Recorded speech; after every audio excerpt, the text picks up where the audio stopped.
karena anugerah Tuhan kita boleh sehat kuat diberkati Tuhan, sehingga kami GKM Jemaat GKM Betel Penumpian juga pun merasakan itu. Ada perlindungan, ada kebaikan Tuhan dalam hidup kami, sehingga malam ini kami Jemaat GKM Betel Penumpian melaksanakan ibadah pranatal menyambut kelahiran Yesus Kristus. Mungkin perdana di Desa Penumpian, mungkin juga perdana di GKMI Bersatu, sehingga kami boleh ada, dan kami percaya siapa yang lebih lari kepada Tuhan pasti akan selamat. Bapak Ibu yang dikasihi Yesus Kristus, oleh karena itu kami Jemaat GKM Betel Penumpian mengucapkan selamat datang pertama kepada Ketua Majelis Daerah GKMI Sulut Sulawesi Utara, kami sebut dengan hormat Bapak Pendeta Dr. Refli Lumentak MPDK MTH, sekarang ada di depan kita.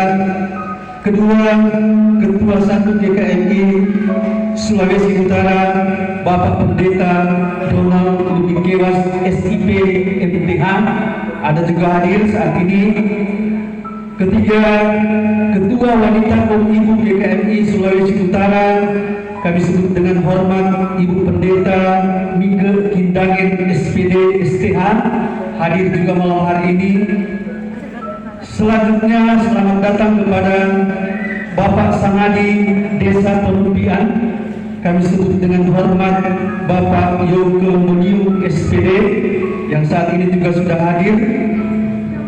Selanjutnya, selamat datang kepada Ketua BPD Desa Penumpian.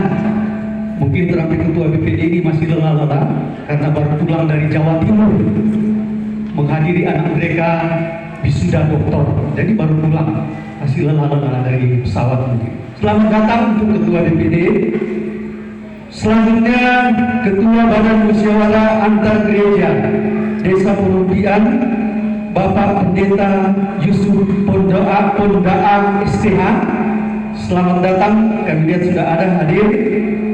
Ketua Wilayah GKMI Dumoga Bersatu Bapak Pendeta Herli Lubikewas STH juga sudah hadir. Selanjutnya, Gembala Sidang GKMI Dumoga Bersatu, kami lihat juga sudah hadir Bapak Gembala Makarwo yang sudah hadir, ke Bapak Gembala Bungbungun GKMI Bungbungun juga sudah hadir.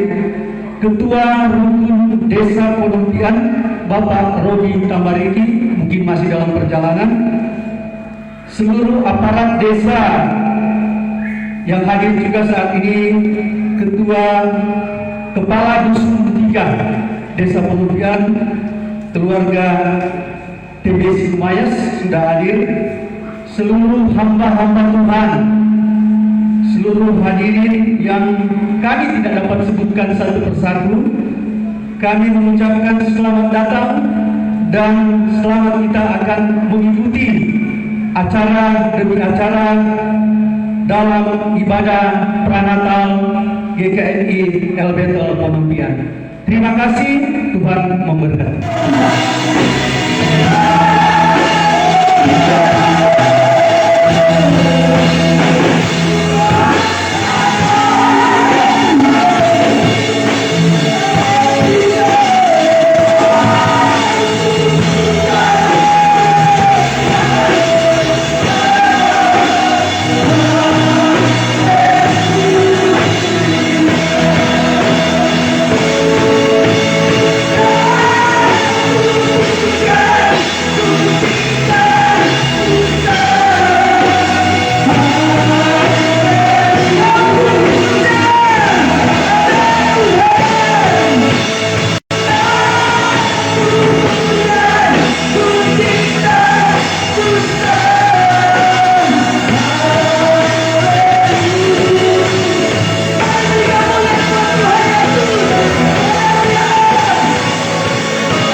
ada sorak-sorai kemenangan di tempat dan kemuliaan Tuhan turun di tempat ini dan kuasa kerajaan hadir di tempat ini dan kami yakin percaya setiap hati kami terbuka untuk kami merayakan Yesus terus hadir dalam kehidupan kami dan Yesus tidak tergantikan dalam hidup kami. Hanya Engkau yang ditinggikan, diagungkan dalam ibadah perayaan Pranatal GKMI Ideal Betel Pengabdian yang ada. Sukacita bagi mereka yang merayakan dan kami terundang di tempat ini dan kami percaya Roh Kuduslah yang mengundang kami dari tempat ini dan tidak ada alasan kami tidak bersorak-sorai karena Yesus di dalam kami. Sekali lagi biar Roh Kudus bekerja di tempat ini dan kuasa kerajaan menjadi bagian dari kami semua dan kami menjadi umat kerajaan di bangsa yang terus menangkap kebenaran Tuhan.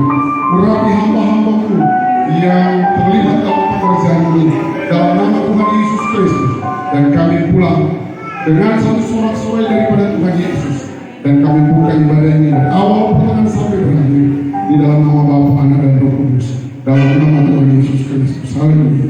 Amin.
daya bersama dengan Ibu Hani. Selanjutnya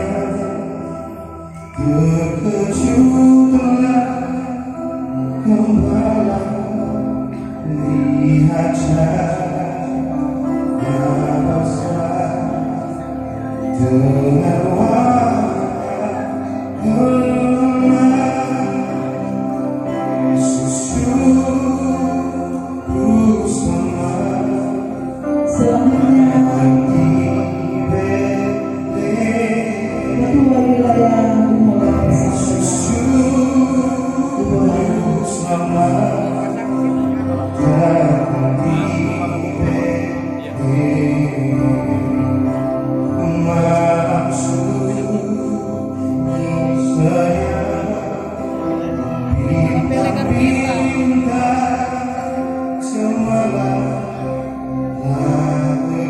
Selanjutnya pemerintah desa Bapak Samadi.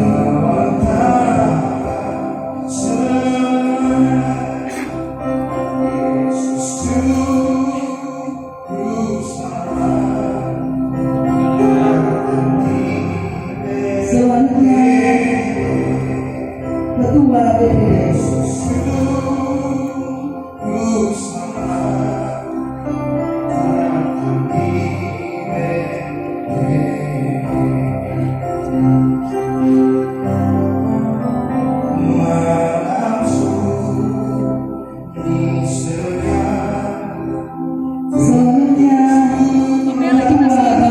Tel kecil siksa CGP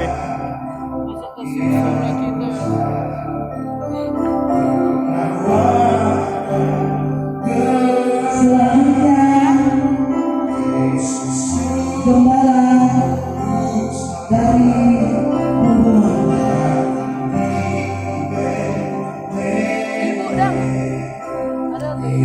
boleh dari sebelah sana ya kepala.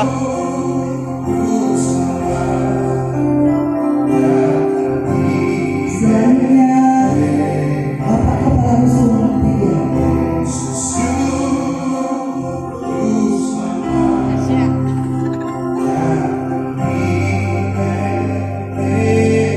Selanjutnya Gembala bersama dengan Ibu Hani dari Magelang.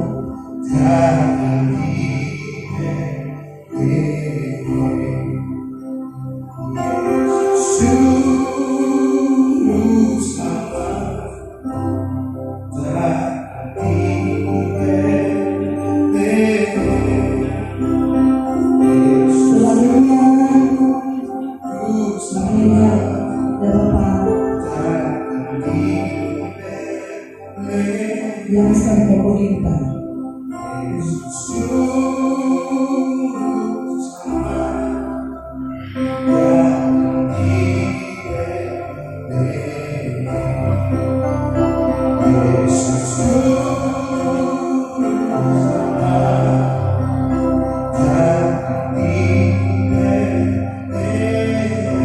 Selanjutnya Bapak Pendeta Agus Pisi selaku pemimpin. Siapa? Sudah kasih layang Jo.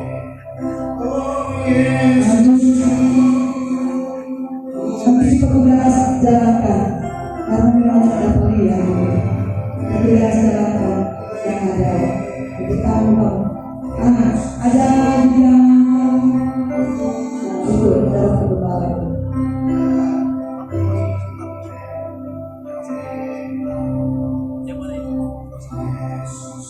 Pelan-pelan Pak. Pelan-pelan. Ya.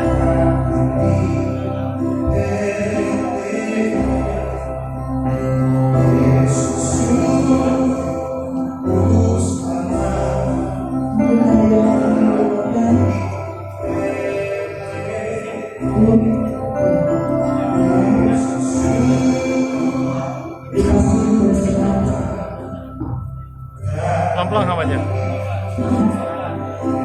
Selanjutnya Bapak sekalian, Pas.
Sama-sama dengan keluarga besar GKMI El Bethel Penompian, kami boleh melaksanakan ibadah Natal Yesus Kristus di tahun 2023. Terima kasih banyak Bapa buat segala kebaikan dan kemurahan Tuhan yang menghantar kami sampai kepada kesempatan yang berbahagia ini untuk memuliakan Engkau, memuji Engkau Tuhan, Engkau yang telah hadir bersama-sama dengan kami malam hari.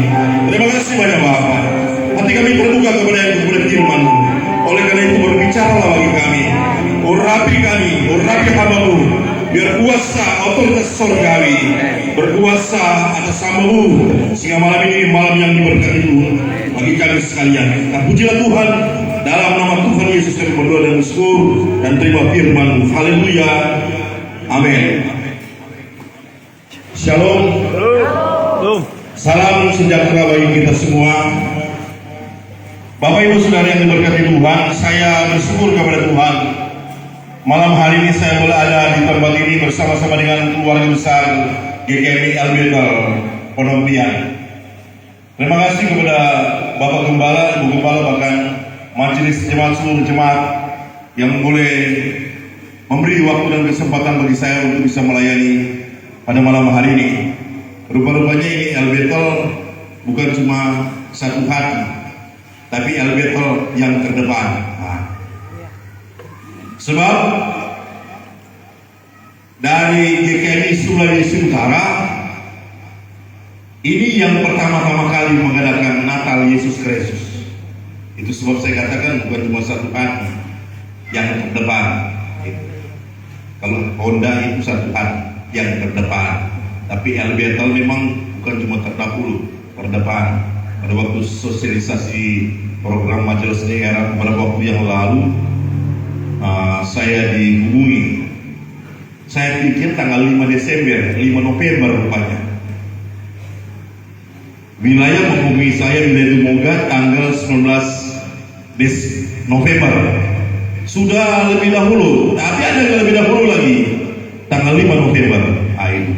Jadi puji Tuhan, bersyukur kepada Tuhan buat malam hari ini, anugerah dan kebaikan Tuhan. Kita boleh diperkenankan Tuhan ada di tempat ini. Saudara yang berkati Tuhan, kalau tema nasional GKMI seluruh Indonesia adalah menjadi satu dalam kemuliaan Kristus di musim yang baru. Itu tema nasional untuk tahun 2023.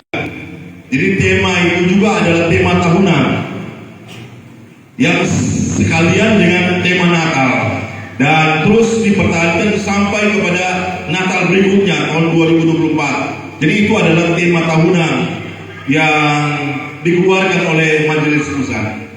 Saudara yang diberkati Tuhan, saya berpikir bagaimana kaitan antara menjadi satu dalam kemuliaan Kristus di musim yang baru dengan Natal yang kita laksanakan. Saudara, saya berpikir dan melihat ini pohon Natal.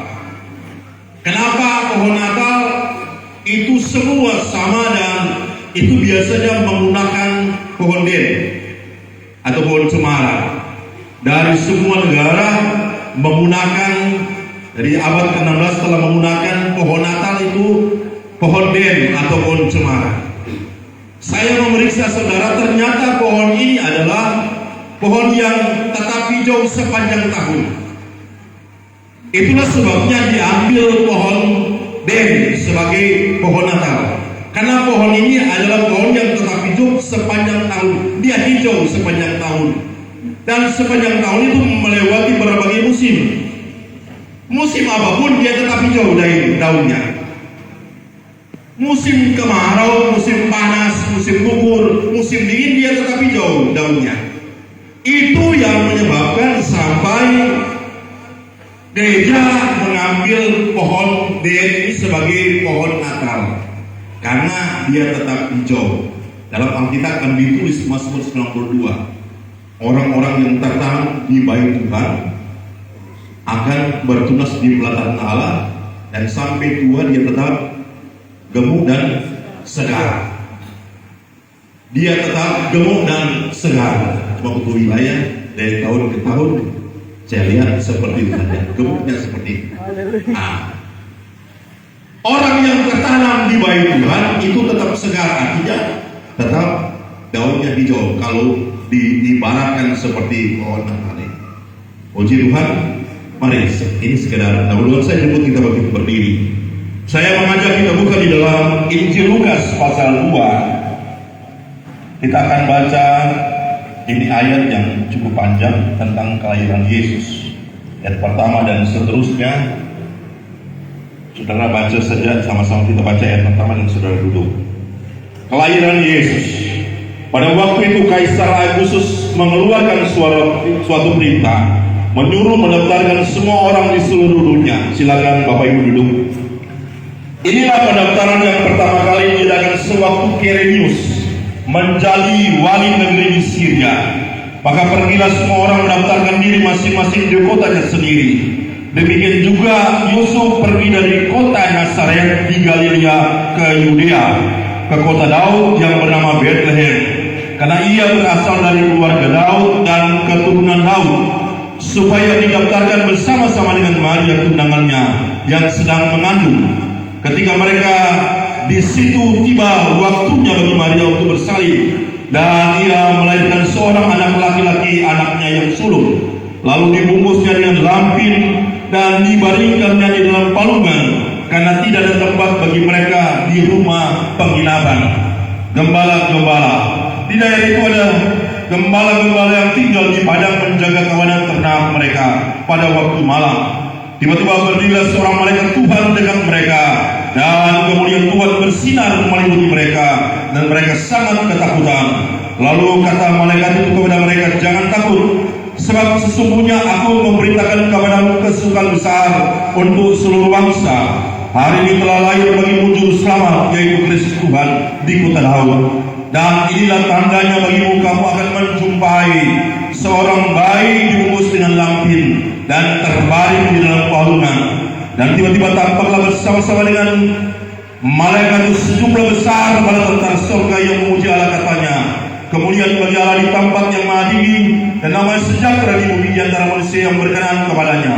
Setelah malaikat-malaikat itu meninggalkan mereka dan kembali ke surga, gembala-gembala itu berkata seorang kepada yang lain, "Marilah kita pergi ke Bethlehem untuk melihat apa yang terjadi di sana, seperti yang diberitahukan Tuhan kepada kita." Lalu mereka cepat-cepat berangkat dan menjumpai Maria dan Yusuf dan bayi itu yang sedang terbaring di dalam palungan. Dan ketika mereka melihatnya, mereka memberitahukan apa yang telah dikatakan kepada mereka tentang anak itu. Dan semua orang yang mendengarnya heran tentang apa yang dikatakan gembala-gembala itu kepada mereka. Tapi Maria menyimpan segala perkara itu dalam hatinya dan merenungkannya. Maka kembalilah gembala-gembala sambil memuji dan memuliakan Allah, karena segala sesuatu yang mereka dengar, mereka lihat semuanya sesuai dengan apa yang dikatakan kepada mereka. Saudara yang diberkati Tuhan, kelahiran Yesus Kristus, Alkitab mencatat dalam Injil Matius, dalam Injil Lukas, bahwa itu terjadi pada masa kekaisaran Roma. Masa itu adalah Kaisar Agustus yang menjadi kaisar. Sebab kaisar yang pertama yang memerintah Roma adalah Kaisar Agustus. Itu kaisar yang pertama. Terkenal pada waktu itu Pax Romana, artinya Roma yang damai. Kedamaian yang terjadi di seluruh kerajaan Roma. Jadi semua daerah, wilayah, kekuasaan Romawi pada waktu itu aman, tenang semua. tidak terjadi apa-apa. Sebab sebelum Agustus memerintah menjadi kaisar, maka terjadi banyak sekali perang saudara di bawah pemerintahan kekuasaan Romawi. Tetapi pada waktu Agustus menjadi kaisar, dia adalah kaisar yang pertama yang memerintah tahun 27 sebelum Kristus sampai tahun 14 sesudah Kristus. Itu kaisar yang pertama. Dan Yesus lahir pada masa itu, saudara, dalam keadaan tenang. Kemudian pada waktu dia memerintah seluruh wilayah kekuasaan Roma, tidak terkecuali dengan wilayah Yudea, wilayah Galilea, wilayah Samaria. Ini 3 wilayah yang menjadi tempat di mana Yesus melayani. Galilea, Yudea, dan Samaria. Saudara yang berkati Tuhan, maka dia mengeluarkan satu dekret sensus. Tujuannya ada 2. Yang pertama, untuk penetapan pajak. Yang kedua, agar supaya dia bisa merekrut tentara. Jadi diadakanlah sensus, dekret pernyataan, diadakanlah sensus semua daerah wilayah kekuasaan Romawi. Itu sangat besar pada waktu itu, bahkan sampai di Syria, daerah Timur Tengah. Itu sangat besar daerah kekuasaan Romawi pada waktu itu. Dikeluarkanlah dekret sensus agar supaya dia bisa menetapkan pajak pada waktu itu. Dan pada waktu sewaktu-waktu dia bisa memerlukan tentara, direkrutlah tentara, karena sudah diadakan sensus berapa banyak penduduk yang menjadi kekuasaan, berapa banyak pajak yang bisa dia tarik pada waktu itu. Ini sebenarnya daerah kekuasaan Romawi. Agustus pada waktu itu dia menjadi kaisar yang pertama. Dia adalah keponakan dari Julius Caesar. Saudara yang diberkati Tuhan, disitulah karena Yusuf dan Maria, mereka tinggal di Nazaret, mereka harus mendaftarkan mereka sebagai penduduk di daerah Bethlehem, karena mereka adalah keturunan Daud. Tapi mereka tinggal di Nazaret. Karena mereka tinggal di Nazaret, mereka harus berjalan sejauh kurang lebih 150 km. Saya baca dan teliti itu kurang lebih 150 km dari Nazaret menuju ke Bethlehem. Itu sangat jauh kalau sekarang perkiraan kita. Tapi karena pakai keledai mungkin bisa sampai 1-2 hari. Kemudian Alkitab catat ada 2 perjalanan yang dilakukan oleh Maria dan Yusuf. Yang pertama dari Nazaret ke Bethlehem itu 150 km. Kemudian setelah lahir, maka Tuhan mengatakan bahwa dia harus pergi ke Mesir. Dari Bethlehem ke Mesir 240 km, jauh sekali. Kalau dari Nazaret ke Bethlehem 150 km. Kalau dari sini ke Lamongan berapa kilometer? Boleh 100. Sampai di Manado. Dari Bethlehem dia menuju ke Mesir 240 km. Saudara yang diberkati Tuhan, kalau kita cuma membaca dan mendengar sekilas, maka kita tidak akan mengetahui. Tapi kalau kita meneliti lebih jauh lagi, betapa sulitnya mereka pada waktu melahirkan juru selamat itu. Mereka harus berpindah dari satu tempat ke tempat yang lain, saudara. Jadi pada waktu mereka dari Nazaret kemudian keluarlah dekret sensus, semua harus mendaftarkan diri. Semua penduduk yang ada di wilayah kekaisaran Romawi harus mendaftarkan diri. Tidak terkecuali Yusuf dan Maria. Karena mereka masih tunangan, saudara. Tapi di dalam Matius dijelaskan bahwa sebenarnya Yusuf mau menceraikan. Tetapi pada waktu itu malaikat Tuhan datang bahwa bayi yang dikandung itu bukan dilahirkan benih manusia, tapi oleh Roh Allah. Oleh Roh Allah. Saudara yang diberkati Tuhan, betapa sulitnya pada waktu mereka berada dalam keadaan itu. Dari Nazaret menuju ke Bethlehem. Setelah lahir mereka harus kembali lagi dari Bethlehem menuju ke Mesir. Yesus pada waktu dia kembali dari Mesir, dia sudah anak-anak. Bukan bayi lagi, saudara. Sudah anak-anak, karena ada beberapa waktu lamanya dia ada di Mesir. Dia sudah anak-anak pada waktu dia kembali ke Nazaret. Dia tumbuh di Nazaret. Saudara yang diberkati Tuhan, betapa menderitanya. Artinya saudara, apa yang kita bisa ambil dari makna ini, saudara?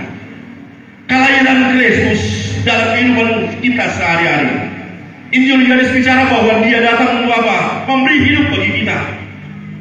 Yohanes bicara, aku datang supaya kamu bisa memiliki kehidupan. Dan kehidupan yang kita miliki bukan kehidupan yang kita miliki ini seperti ini. Kehidupan ini adalah kehidupan bios, kehidupan yang kita hidupi sehari-hari. Tapi kehidupan yang dianugerahkan Tuhan adalah kehidupan ilahi, kehidupan kekal. Yang dalam teks asing disebut dengan kata zoe. Itu kehidupan kekal, bukan kehidupan yang kita miliki sekarang. Kehidupan secara daging yang bisa dihidupi dengan capcay, bihun,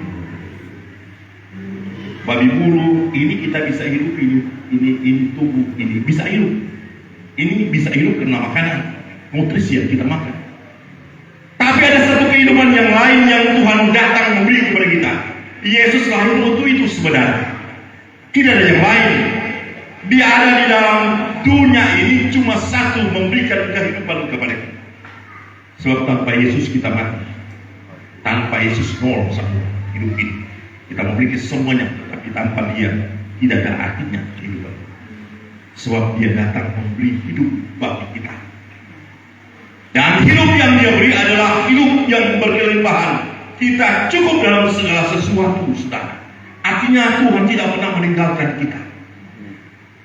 Setiap orang yang memiliki Kristus di dalam hidupnya, dia akan mengatakan, aku tidak pernah ditinggalkan Tuhan. Saya jadi gembala kurang lebih 23 tahun, tidak pernah ditinggalkan Tuhan. Merintis mulai dari bawah, tidak ada gereja, cuma beberapa orang. Tetapi apakah ditinggalkan Tuhan? Tidak pernah ditinggalkan Tuhan sampai seperti ini. Jadi sebenarnya kalau melihat hasil, jangan lihat hasil, lihat proses yang dia alami. Amin. Lihat proses yang dia lewati berbagai keadaan. Itu sebenarnya sebagai hamba Tuhan, orang yang melayani Tuhan. Jadi setiap kita yang memiliki Kristus di dalam hidup ini, pasti dia mengatakan aku tidak pernah ditinggalkan Tuhan. Dalam hidup ini kita masih sehat, masih kuat, semua karena kemurahan Tuhan. Karena untuk itulah dia lahir. Untuk itulah dia ada di tengah-tengah dunia ini, agar supaya kita bisa memiliki hidup. Dalam konteks itu sebenarnya bukan cuma hidup kekal, tapi hidup yang kita miliki sekarang. Kita punya sejahtera, punya kedamaian, punya sukacita yang tidak bisa diberikan oleh dunia ini, hanya bisa diberikan oleh Yesus Kristus. Betapa Yusuf dan Maria sulit sekali menghadapi keadaan pada waktu itu. Sulit sekali menghadapi situasi pada waktu itu, saudara. Karena ditolak dari berbagai tempat. Kemudian harus taat kepada apa yang Tuhan perintahkan. Ini yang luar biasa.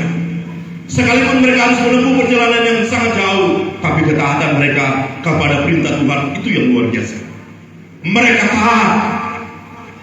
Mereka taat kepada apa yang Tuhan perintahkan. Saudara, kehidupan kesuksesan ini cuma satu, taat kepada apa yang dia katakan. Kita bisa sukses, bisa berhasil cuma satu, taat kepada apa yang Tuhan katakan. Amin.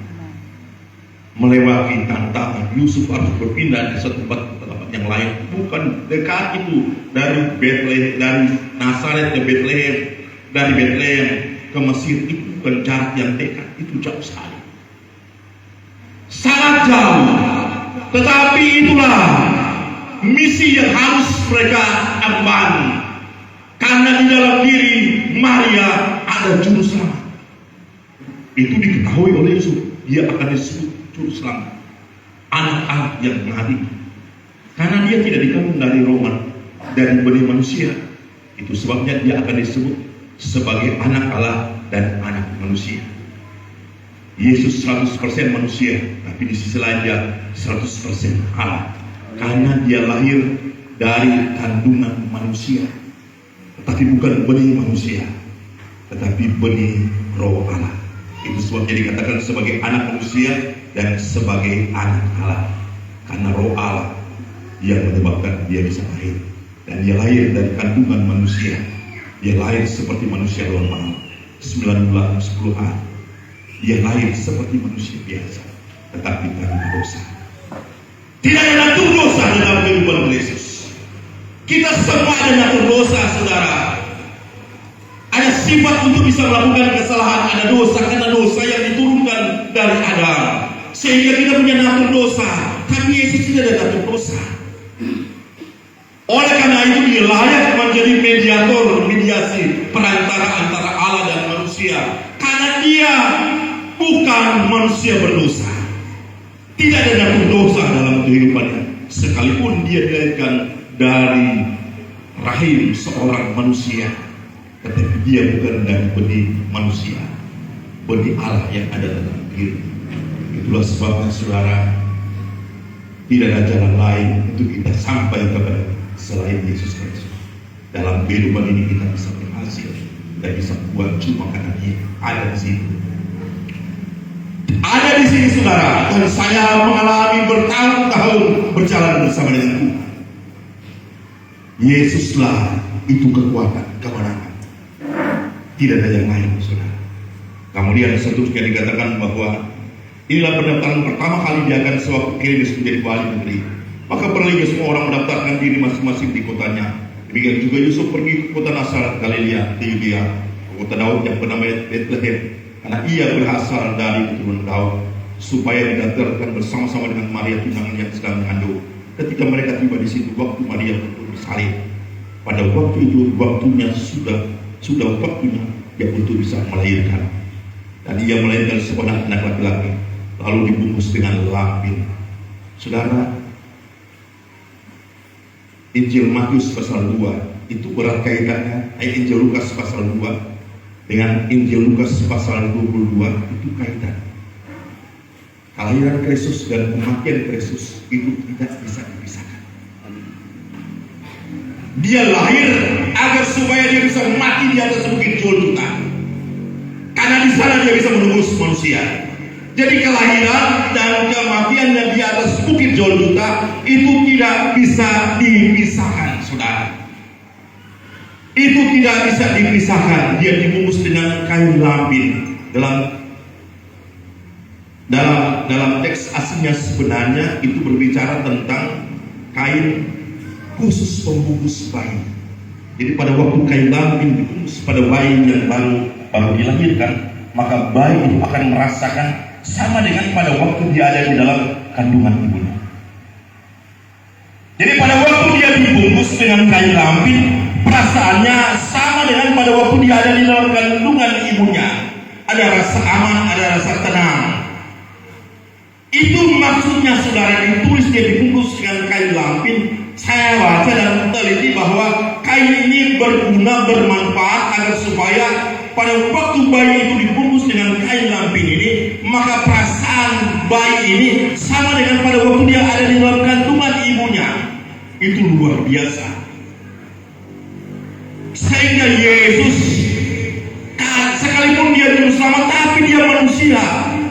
Dia bertumbuh seperti manusia biasa, sehingga pada waktu dia dalam keadaan bayi ini tidak bisa berbuat apa-apa. Dan yang merawatnya adalah Maria, dibungkus dengan kain lampin agar supaya pada waktu bayi itu dibungkus sama perasaannya pada waktu dia ada di dalam kandungan Maria. Ada rasa aman, rasa tenang. Kenapa bukan kain yang lain pembungkusan? Kenapa harus dengan kain lampin? Saya membaca dan memeriksa semua. Ternyata supaya suasananya sama seperti pada waktu dia ada di dalam kandungan ibu. Dia rasanya Maria bertindak dan memposisikan dirinya sebagai seorang ibu yang harus merawat dengan baik, karena dia tahu ini juru selamat. Dia tahu, karena Tuhan telah mengatakannya kepadanya bahwa ini juru selamat. Tapi dia simpan di dalam hati. akan mengangkut dosa manusia. Bayi yang baru lahir itu, yang kemudian dinamakan dengan Yesus, saudara, itu dirawat dengan baik, dibungkus dengan lampin agar supaya keadaannya sama dengan pada waktu dia dilahirkan Tuhan Maria. Ini yang terjadi sekarang. Kemudian firman Tuhan berkata, karena tidak ada tempat bagi mereka di rumah penginapan, maka mereka tinggal di bawah. Saudara, kata penginapan ditulis dengan kata-kata 5 dalam teks Yunani. Kata 5 artinya tingkat atas atau ruangan atas. Itu ruangan atas. Kalau saudara baca di dalam Lukas 22, pada waktu Yesus mau mempersiapkan Paskah, maka dia menyuruh kepada murid-muridnya pergi ke satu rumah dan katakan di mana guru akan mempersiapkan Paskah, ruangan mana, dan mereka akan menunjukkan ruangan atas. Sama dengan penginapan yang mereka cari. Kata penginapan sebenarnya itu ruangan atas, lantai atas, kamar atas. Tetapi dia tertolak pada waktu itu, saudara. Dia Tuhan, dia Allah pencipta langit dan bumi. Tapi pada waktu dia dilarikan, dia tertolak, dia harus ada di bawah, paling bawah. Tetapi pada waktu dia mau menuju kepada kematiannya, ini sama mempersiapkan kelahiran dengan mempersiapkan kematian. Lukas 22 itu bicara tentang bagaimana mereka mempersiapkan Paskah menjelang kematian Kristus. Lukas pasal 2 ada bicara tentang kelahiran Kristus. Dan itu ditulis dengan kata yang sama, kata 5. Kata ruangan, tempat. Itu sebenarnya di lantai atas, ruangan atas. Dia paling tinggi dari segala sesuatu.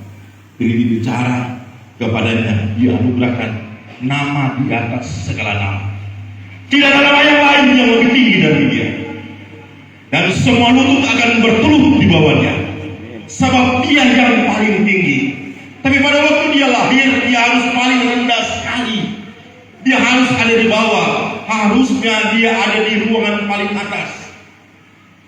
Pada waktu mereka mencari penginapan yang ditulis dengan kata 5, artinya penginapan ruangan atas. Tapi semua tidak ada. Kata yang sama digunakan dalam Lukas pasal 22. Ruangan atas. Dia dibawa ke ruangan atas pada waktu mereka mempersiapkan Paskah menjelang pada kematian Kristus. Saudara yang diberkati Tuhan, tidak bisa dipisahkan antara kaitan antara kelahiran dan kematian Kristus. Dia boleh ada di bawah pada waktu dia lahir. Tetapi berita tentang kematiannya kepada seluruh bangsa. Berita tentang kematiannya kepada gembala-gembala, kepada orang-orang pintar, orang maju, semua harus tahu. Dalam ayat sebelumnya dikatakan bahwa itu bukan cuma berita, sekedar berita itu kalau kita kenal sekarang. Sudah tahu, dulu saya masih kenal dengan kata palakat. Dulu masih kecil saya tinggal di Manado. Itu kan sekarang ya kalau pengumuman di desa pakai BA cukup, orang sudah tahu semua. Tapi dulu palakat, saudara. Jadi ada palak yang keliling semua kampung, kemudian boleh palakan. Ini kata berita seperti itu yang disampaikan malaikat itu palakat sebenarnya. Pemberitaan harus didengar. Jadi kalau dulu kan, kalau ada pengumuman penting dari pemerintah desa, maka palak disuruh keliling. Kemudian palak tinggal, semua harus dengar. Kan dulu masih tahun 70-an masih ada palak pada waktu itu. Ini sebenarnya yang dimakan pemberitaan. Dengarlah. Berita kesukaan bagi seluruh bangsa. Berita ini tuh disepakati harus didengar oleh semua bangsa. Bahwa kalau lahir bagi juru selamat, dia pengaku kesimpulan. Dari dia lahir mempersiapkan kelahiran, dia ada di bawah. Tetapi pada waktu dia mempersiapkan kematian, maka dia ada di atas. Alkitab bicara pada waktu dia bangkit dari orang mati, maka tidak ada nama yang lain yang lebih tinggi dari namanya, Yesus Kristus. Dia adalah Tuhan di atas segala Tuhan. Semua lutut akan bertunduk kepada dia. dia lahir dalam keadaan hina di bawah, di palungan, tempat makan binatang. Karena nyerah tempat. Tapi pada waktu dia mati, dia ada yang paling tinggi. Dia paling tinggi dari segala sesuatu. Jadi Yesus pada waktu dia datang kali yang kedua, dia akan datang sebagai mempelai atau sebagai hakim. Bukan lagi seperti datang seperti 2000 tahun yang lalu, lahir di balungan. Pada waktu Yesus datang kali yang kedua, cuma dua. Yang pertama, dia akan mengangkat gerejanya. Yang kedua, dia akan menjadi hakim. Dia akan menjadi hakim. Dan dia menjadi hakim seluruh bangsa, seluruh orang, siapa saja. Itu sebabnya saudara yang diberkati Tuhan, kita bukan lagi merayakan Yesus seperti bayi 2000 tahun yang lalu. Tapi sekarang kita sementara menantikan dia datang kali yang kedua. Kalau kita bicara, kalau kita Israel itu adalah peta. Israel itu jam air zaman. Jam air zaman, sudah tahu jam air zaman. Jadi kamu melihat tentang air zaman, salah satunya ini bangsa. Bangsa ini jam air zaman. Jadi menjelang kedatangan Yesus kali yang kedua, salah satu bangsa ini adalah hal yang penting yang menandakan tentang kedatangannya kali yang kedua. Mungkin saat ini mereka tidak bisa dikalahkan, tapi ada satu waktu, maka semua bangsa akan memilih mereka dari utara, timur, barat, selatan akan memilih bangsa ini. Dan mereka akan kalah. Dan pada waktu mereka berseru kepada Tuhan, pada waktu itu Mesias yang mereka salibkan itu akan datang.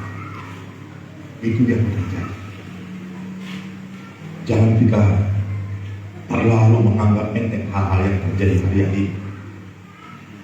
Sebab Alkitab yang kita punya itu menyatakan, menjelaskan dengan jelas bagaimana keadaan dunia ini, bagaimana akhir dunia ini. Cuma ada di dalam Alkitab yang kita miliki, cuma ada di sini untuk melihat keadaan yang terjadi, kesudahan dunia. Tidak ada yang lain, cuma Alkitab yang menjadi patokan bagi kita. Kita tidak lagi merayakan saudara sama seperti Kristus lain 2000 tahun yang lalu, tapi sekarang dia telah ada di surga. Dia telah menebus kita dari segala dosa kesalahan kita, dan tinggal yang terakhir, dia akan mengangkat setiap kita yang menjadi mempelai, menjadi pengantinnya. Itu kedatangan kali yang kedua. Oleh karena itu hari-hari ini kita harus terus berjaga-jaga dan bersiap-siap. Kita tidak tahu kapan dia. Tapi Israel itu adalah jam air zaman yang kita bisa melihat bahwa ternyata akan terjadi seperti ini. Apa yang terjadi seperti ini hari-hari ini itu bukan kebetulan, tapi semua sudah dirancang dari surga. Surga telah menentukan apa yang terjadi hari-hari terakhir. Oleh karena itu, hiduplah di dalam kasih, hiduplah di dalam perdamaian, baik sesama manusia maupun dengan Tuhan. Jaga seperti itu. Cuma itu, kita tetap hidup damai dengan Tuhan dan hidup damai dengan sesama. Sebab Tuhan memberkati. Amin. Firman Tuhan. Mari saya remote kita bangkit berdiri. Kita akan puji.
disampaikan oleh Ketua Wilayah Tumoga Bersatu Bapak Pendeta Herli Lumengkewas STH.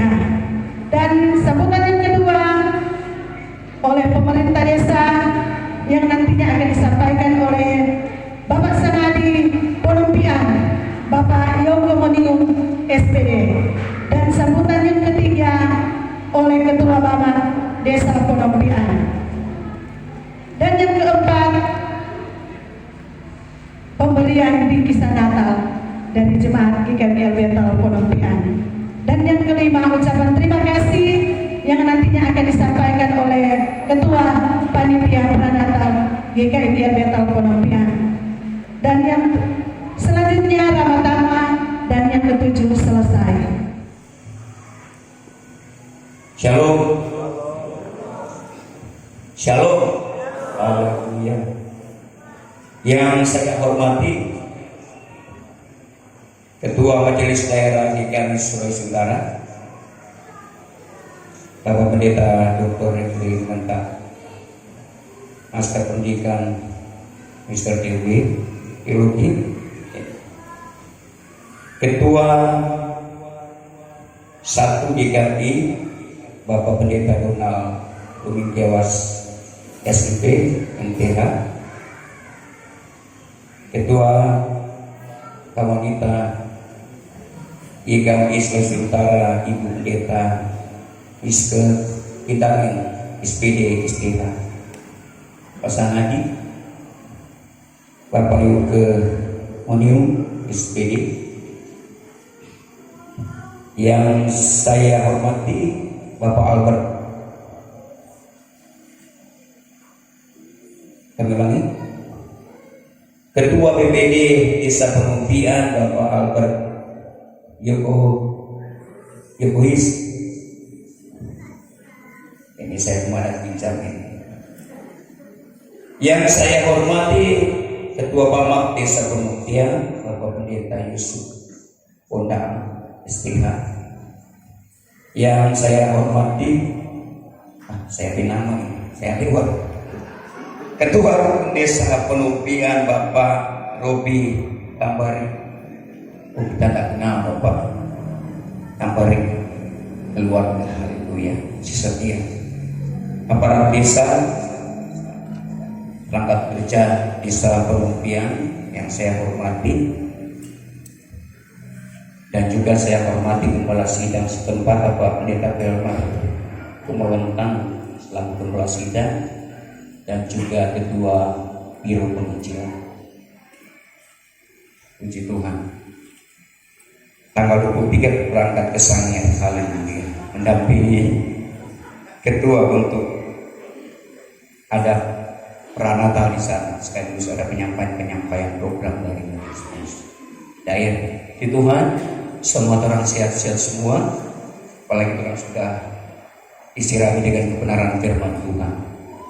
Orang terlalu bangga kalau sampai hari ini orang aman-aman, sehat, sejahtera.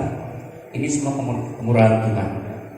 Apalagi Bapak Ketua sudah jelaskan secara singkat untuk ini sampai diambil ini pohon cemara atau den. Saudara kasih Tuhan, kenapa?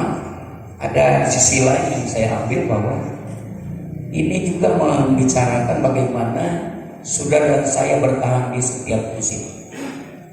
Fenomena pengajaran saat ini luar biasa. Apalagi teman dengar masih hangat kalau orang buka YouTube, ada seorang pendeta yang terkenal bahwa Yesus itu cuma pelaksana dari Allah. Bahkan lebih fatal lagi, Yesus itu bukan juru selamat, Allah lah yang jadi juru selamat. Sehingga ketika orang digambarkan di daerah ini, orang tetap konsisten dengan kepercayaan kita, amin. Dan kalau orang rayakan ini cuma momen saja, apa yang orang akan laksanakan, tapi diwujud nyatakan nilainya ketika ini semua datang, apa terang sosial atau tidak, haleluya. Kalau belum percuma orang hari ini bersama dengan LBK boleh mengekspresikan kasih dari Tuhan. Nah, jemaat yang diberkati Tuhan, rekan-rekan hamba Tuhan, tentunya kita harus berada di satu posisi yang kuat.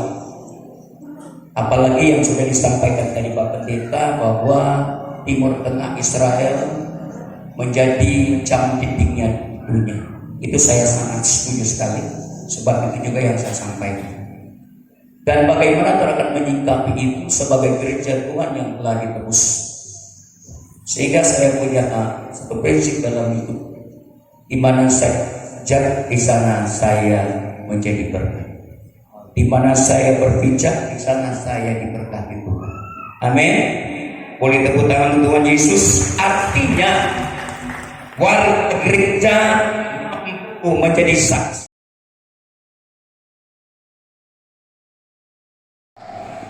Pak Ketua Bama pakai istilah kita, kalau saya kapal laut, berarti kita lebih besar. Kalau orang naik kapal laut ke Jakarta, contohnya naik kapal feri Bakurebe, pesanar naik Bakurebe supaya dapat tanpa dulu paling bagus, dapat pelayanan bagus karena pertama. Dan saya lakukan itu. Saya lakukan pertama di KM Sulu. Ini kaget ada salah satu pimpinan telepon saya, bukan main, dia laju ya. Dan memang saya sengaja, karena kalau kapal naik di gunung dapat tambah bagus. Kalau saya nanti undang ini ketua daerah bulan November, bulan Desember, tentu saya kebagian jadwal. Sambil padatnya ya, Pak Ketua, saya buru-buru ambil di depan supaya betul-betul pasti datang, kopinya lengkap. Suami istri, begitu juga ketua satu bisa datang. Kalau saya ambil bulan Desember, buru-buru ketua organisasi, ketua daerah pun nggak akan datang kalau dia berbicara. Itu sudah. Iya. Tapi puji Tuhan kan, ini penghargaan besar buat kami di KMI Betel Pemimpian bisa hadir dan bisa memenuhi undangan kami dan sekaligus melayani pada kesempatan Natal pertama di KMI Sulut yang pasti Pak Ketua ya. Pak Pendeta Dr. Denny Refli Lumentak.